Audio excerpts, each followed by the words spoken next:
దేవునికి మహిమ కలుగునుగాక. అనుదిన దైవ కృపా కార్యక్రమం ద్వారా ప్రతిదినము దేవుని మాటలు వింటున్న మీ అందరికీ హృదయపూర్వకమైన వందనాలు తెలియజేస్తూ ఉన్నాం. ఈ మాటలు వింటున్న మీకు నా దేవుడు అత్యున్నతమైన కృపను అనుగ్రహించి ఈ దినమంతా బలపరిచి నడిపించునుగాక.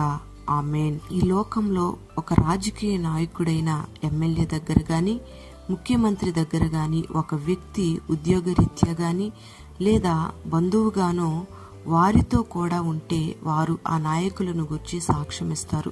కొన్నిసార్లు యజమానుల దగ్గర పనిచేసే వాళ్ళు యజమానికున్నవన్నీ నాకే అన్నట్లుగా మాట్లాడతారు. అంతేకాదు ఎంతో కొంత వారి ద్వారా ఆశీర్వదించబడతారు.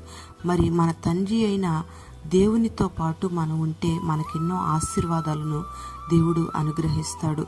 యోహాను సువార్త 15వ అధ్యాయం 27వ వాక్యంలో యేసయ్య శిష్యులతో, మీరు మొదట నుంచి నా యొద్ద ఉన్నవారు గనుక మీరును సాక్ష్యమిత్తురు అని అన్నాడు.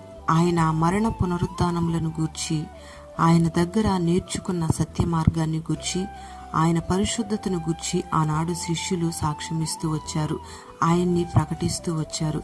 ఈనాడు కూడా అనేక మంది సేవకులు ఆయన యొక్క సాక్ష్యాన్ని, బల ప్రభావాలను ప్రకటిస్తూనే ఉన్నారు.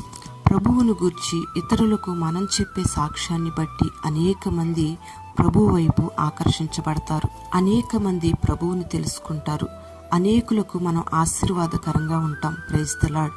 యేసయ్య తప్పిపోయిన కుమారుని గురించి చెప్తున్న మాటలను మనం గమనిస్తే, నా కుమారుడా, నీవు ఎల్లప్పుడూ నాతో కూడా ఉన్నావు, నావన్నీయు నీవి అన్నాడు. ఈ మాటలు మనకు ఎంతగానో ఆనందాన్ని కలుగు చేస్తూ ఉన్నాయి. మనము కూడా ఎల్లప్పుడూ తండ్రితో ఉంటే ఆయనవన్నీ కూడా మనవే అని మనం గమనించాలి. ఆయనలో బుద్ధి, జ్ఞాన, సర్వసంపదలు కూడా గుప్తమై ఉన్నాయి. మరి ఆయనతో ఉంటేనే ఆయన అవన్నీ కూడా మనకు అనుగ్రహిస్తాడు. ఆయనతో ఉంటే ఆయన స్వరాన్ని మనం వినగలుగుతాం.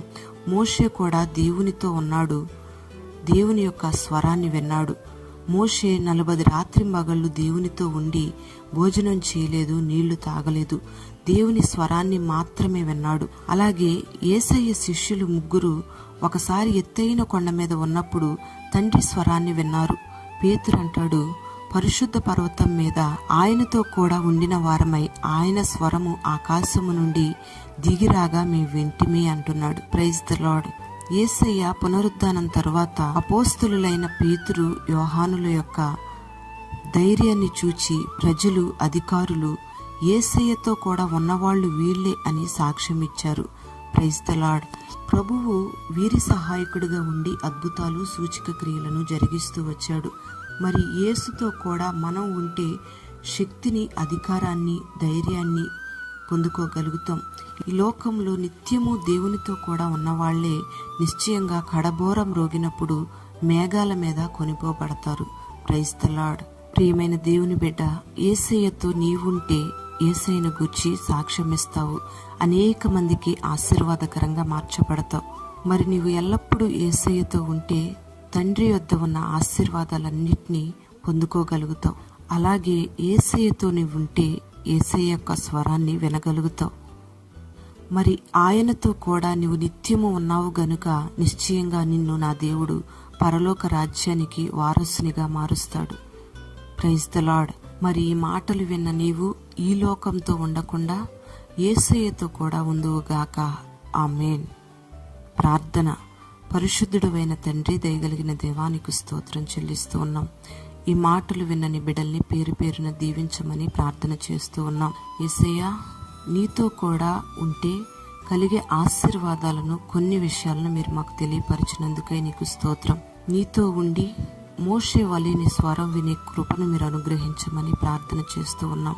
పేతురు, యోహానుల వలె ధైర్యంగా ఉండి అధికారులందరితో సాక్ష్యం పొందుకున్నట్లుగా వీరు దేవునితో ఉన్నవారే అనే గొప్ప సాక్ష్యాన్ని పొందుకోవడానికి మీరు కృపచూపమని ప్రార్థన చేస్తూ ఉన్నాం. ఎల్లప్పుడూ నీతో ఉండి తండ్రిగా నీవిస్తున్న ఆశీర్వాదాలన్నిటినీ పొందుకునే ఆ హక్కును ఈ మాటలు విన్నని బిడ్డలందరికీ మీరు అనుగ్రహించమని ప్రార్థన చేస్తూ ఉన్నాం. ఈ దినమంతా నీ సన్నిధిని బిడ్డలకు తోడుగా ఉంచండి. ఆరోగ్యం ఇవ్వండి, ఆయుష్నివ్వండి, కృపను అనుగ్రహించమని ప్రార్థన చేస్తున్నాం. ఆర్థికమైన సమస్యల నుంచి విడుదల కలుగు చేయండి. కుటుంబాలను సమాధానంతో కట్టండి. అన్ని విషయాల్లో నీ బిడ్డలకు మేలు చేసి మహిమ మీరు పొందుకొని కుటుంబాలను దీవించమని నజరేయుడైన యేసు నామములో అడిగి వేడుకుంటున్నాము తండ్రి. ఆమేన్.